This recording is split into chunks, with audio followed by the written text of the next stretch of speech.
Did you know that the world population grew 4 times in the year 1900 and 2000? And India alone accounts for 18% of the total world population and growing at a rate of 1.93% per annum. But why am I throwing this data at you? Well, because today's topic of the show in the Smart City series is green building and the crucial role that they play in energy efficiency. On the show today, we tell you how rapid population growth is leading to resource depletion, why green buildings are crucial in our cities, and the rating systems of green buildings. I'm Gitanjali Prasad Chhabria and I'm going to tell you the implications of greater the population expansion, greater the depletion of natural resources. Take a look. The exponential rate at which the population is shooting is one of the most remarkable obstructions which is leading to the depletion of natural resources. It is imperative, therefore, to safeguard the environment, which is a threshold of raw materials that can be produced into the basic necessities for humans. The rapid increase in human population over the past 3 centuries due to fall in death rates because of medical advancements has raised concerns that the planet may not be able to sustain its inhabitants. The effects of overpopulation and the depletion of natural resources is interrelated. As natural resources are becoming scarcer, in an overpopulated society, demand is soaring, which causes prices of goods to rise in an attempt to balance the demand and supply chain.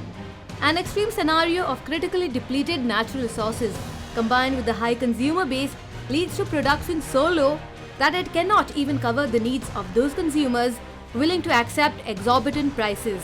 In such cases, the number of people available and willing to work is high. However, if the local economy doesn't have the ability to expand and include the ever-growing workforce, then the result can be widespread unemployment. Rapid population growths and developments occur unevenly throughout the world, causing an imbalance in the utilization of the world's natural resources, maximizing adverse impact on the environment. India supports its population with only 2.3% of the world's land area and 1.7% of the world's forest. The consequences of the population pattern in India span 3 areas: changes in land use, increase in toxic chemical release to the environment, and depletion of natural resources. To sum it up, it is all equal to climate change. Here's another fact. Construction utilizes the maximum amount of natural resources and leads to maximum damage. It eats up to almost 40% of energy and lets out an equal percentage of waste. Here's more to surprise you.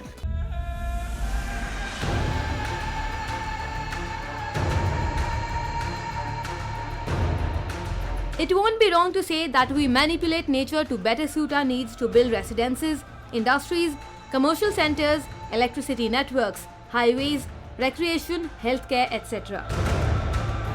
Building and construction activities worldwide consume 40% of total global use. No other industry in the world uses more materials by weight than construction. The main resistance, unfortunately, is coming from the consulting engineers. So I tell them openly in a forum, because when many people are sitting, we can excuse ourselves. We don't know who is the consulting engineer, who is contractor, who is the architect, etc. So I tell them that if you want to make high performance, high grade concrete using sustainable materials, you will have to use fly ash and slag as one of the ingredients, or sometimes both the ingredients. And if you many people say, it's a waste material, useless, no quality, etc., etc. So I said, then you can never make good quality concrete of high strength. So what you have to do is kill yourself, take a rebirth and come. And probably in the next birth you will realize the mistakes you have made in this birth, and then you will be able to correct yourself. Shockingly, around 50% of all non-renewable resources like oil, natural gas and coal is consumed in construction, making it one of the least sustainable industries in the world. Water, land, timber and steel too are eaten up by it. Construction impact lasts for decades and affect the lives of current and future generations. Coral reefs, rainforest and agricultural land destruction are all attributed to buildings and construction.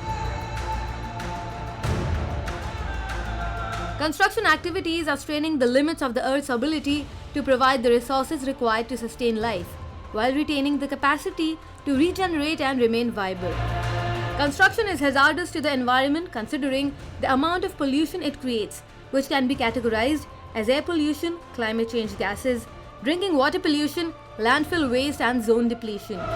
Energy is consumed when extracting raw materials, manufacturing process which requires machines and electricity, transporting materials and workforce, building maintenance and demolition. The major impact which the world is concerned of is global warming and climate change. Have you ever given a thought to the fact that the air you're exposed to sitting inside your house or office is more harmful than what you breathe outside? So what's the solution? Solution is healthy and high-performing green buildings, which help in keeping the environment clean and green by reducing energy and water consumption, gas emissions, waste and so on. Green buildings are an answer to traditional building method which create environmental hazards, increase costs and poor occupant health. Green buildings are those that seek to provide a healthy and green environment by minimum energy, water, electricity consumption and minimum waste output. In short, better quality of life and health. The whole concept of green buildings came around 1970s when there was a global energy crisis. So green buildings at that time meant mostly energy efficient buildings. How do we reduce the consumption of energy? From there on, now the green buildings, there are four aspects, main aspects of a green building. One is energy, second is water. Water is becoming a very precious natural resource. During its construction, a set of processes may be adapted to best suit the needs of the particular project or community. It revolves around a few basic principles like design, cost effectiveness, environmental sensitivity so as to preserve surrounding natural growth, species and habitat and landscape, and taking advantage of natural resources such as sunlight and wind for heating, cooling, lighting and other functions. Utilizing ecologically friendly construction and operation procedures that may be reproduced, like the use of low-impact recycled or recyclable, indigenous, non-toxic and sustainably sourced materials. Employing alternative and renewable energy sources such as photovoltaic and wind power. In terms of material, there is something called LCA, life cycle analysis.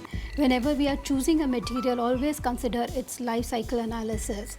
Because, for example, I might say bamboo is a very green material and I would like to use bamboo in my house. But bamboo is not available in Mumbai, which means it has to be transported from somewhere.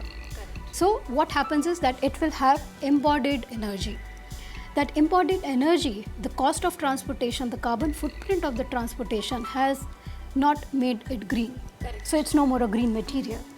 So these kind of analysis is done and then seen whether this material is green or not.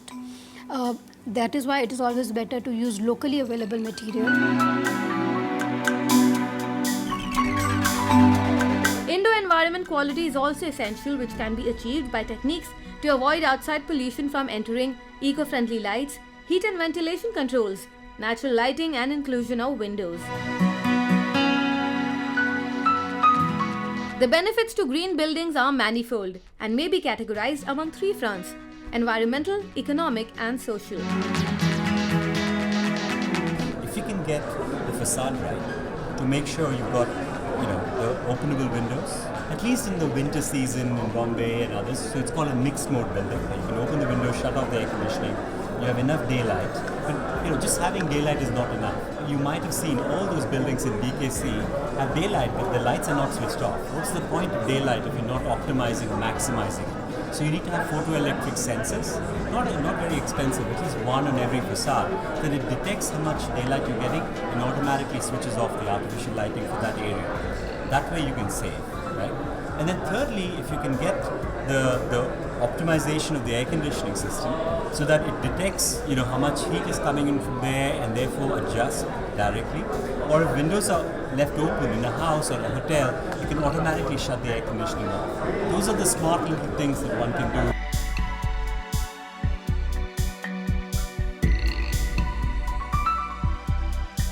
Green, healthy, high-performing buildings offer solutions such as reducing energy use by up to 50%, reducing greenhouse gas emissions by 33%, reducing solid waste by up to 70%, and reducing water use by 40%. Economically, green buildings reduce operational and maintenance cost, high resale and rent value, and optimized life cycle performance. In the long term, they lead to energy and water savings and demands less power.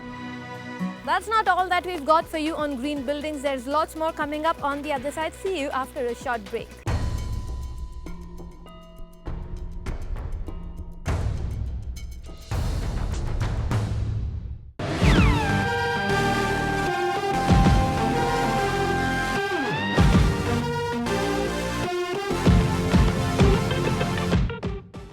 Once a green building is constructed, is up and running, how would you know how it's performing in all the parameters of being healthy and green?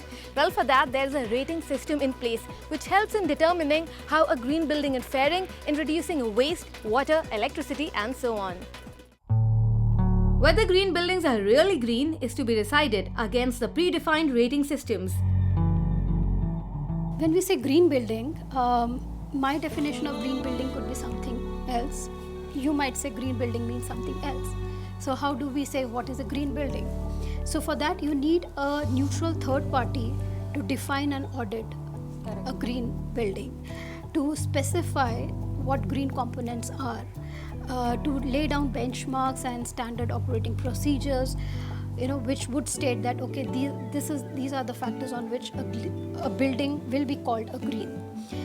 This is what a green certification does. It certifies that yes, this building has these certain parameters. There are 3 primary rating systems in India. First is Green Rating for Integrated Habitat Assessment or GRIHA, developed by TERI.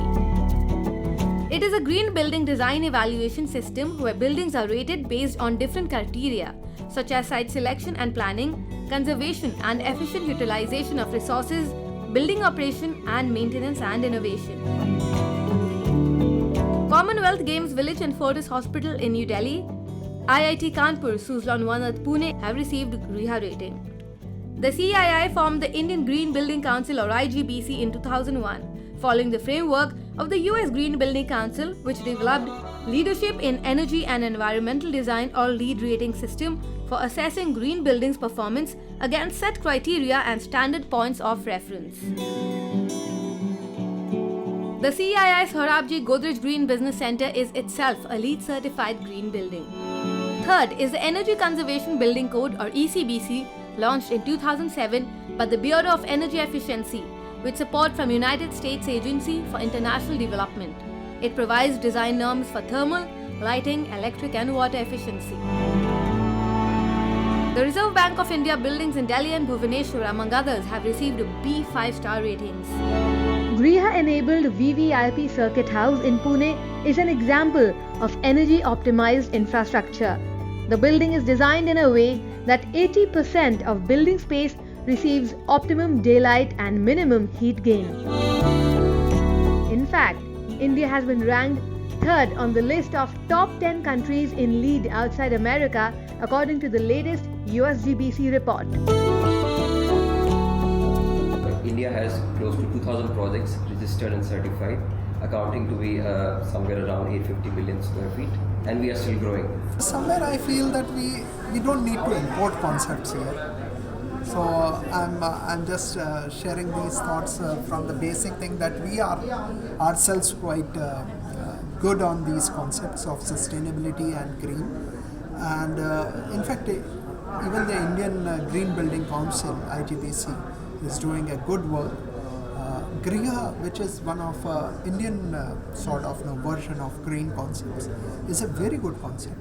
There is a lot of focus in GRIHA ratings towards bringing green concepts during design stage. So actually we need to really promote these things. Somewhere know that there is a gap in information sharing and no knowledge about these things.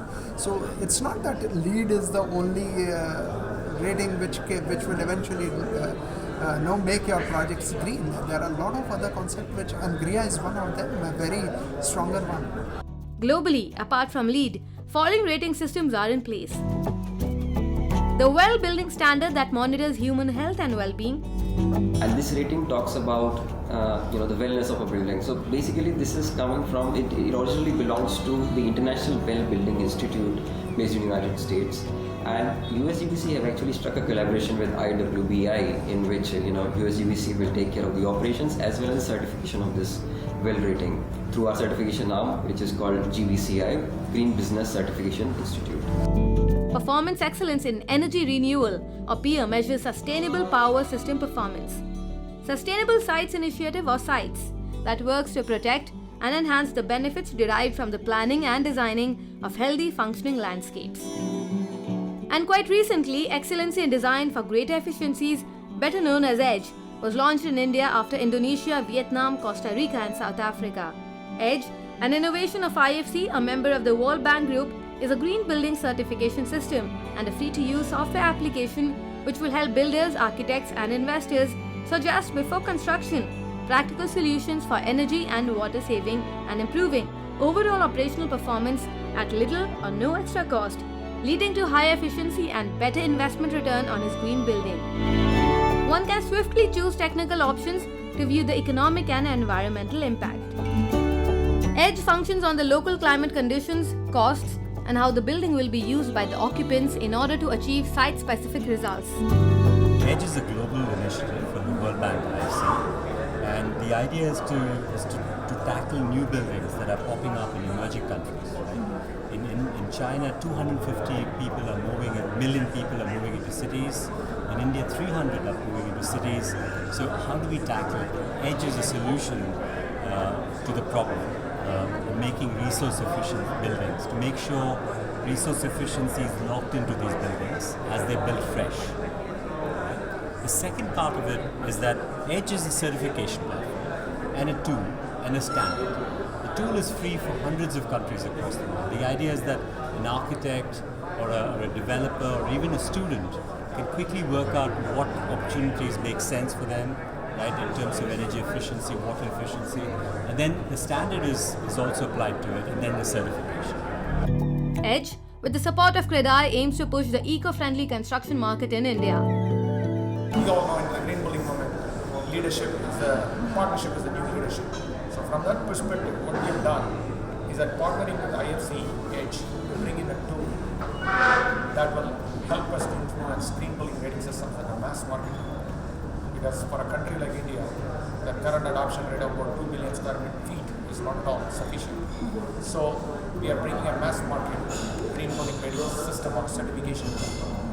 And then a partnership with CREDAI helps us to actually guide the conversations with the key influencers of the ecosystem, the developers who make the day-to-day decisions about how buildings are built.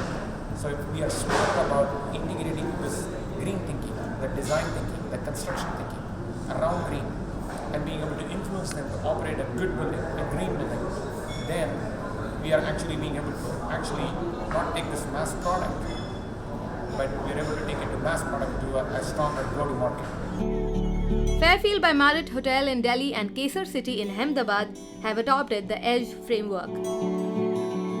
Now we're going to take you through an actual green building, an office rather. Group 10 Technologies Gurgaon office is certified LEED Gold. Here's a look.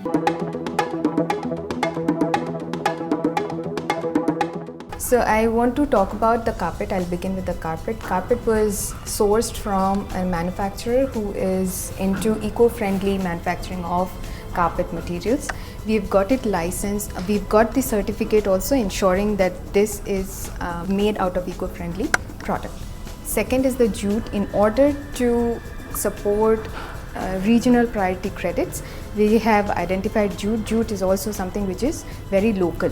The third thing I wanted to share is the chair. The chairs are from a manufacturer again who's shared with us the eco-friendly, the material used as eco-friendly material. So this is also something that we have got it certified from there. The other things that we have ensured which are as pointers.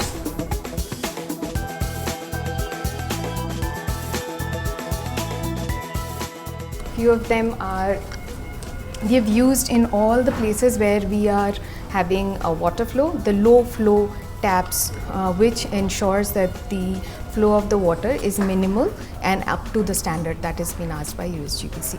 We have also got CO2 sensors. Basically, these CO2 sensors are at 4 different places to capture the carbon dioxide level inside the office, which is fed into so a building management system, which will keep giving us when we are having a higher carbon state, and we will be able to ensure that we take control of it and not let it raise beyond the level. So that is another one. Also, we have ensured that we have energy efficient lightings, and we've used LED lightings so that we are consuming less energy, and we are able to again achieve the LEED certified points. The other thing is, if you look outside, most of the office is covered with glass. So in the sense that if we put up the blinds, we will have almost 60% of daylight coming into the office, and which would mean that during the day we would need very minimal lighting to ensure that everybody gets to see and have a good view. Also, we have a bifurcation of wastage. So we have separate dustbins for paper, plastic and food. Paper goes to a recycle process, plastic goes for the designated place, and food is again, this is something which is basically to ensure that most of the materials are being bypassed from the landfills. We've got humidifiers, we've ensured that the taps that we use are again something which is controlled with the press mechanism, so that the consumption of water is less. That's all for now in this episode. Hope you'll now take all measures to make your home and office as green and energy efficient as possible. Till we meet again, it's goodbye, and for more updates and news in the real estate sector, keep watching Spin TV.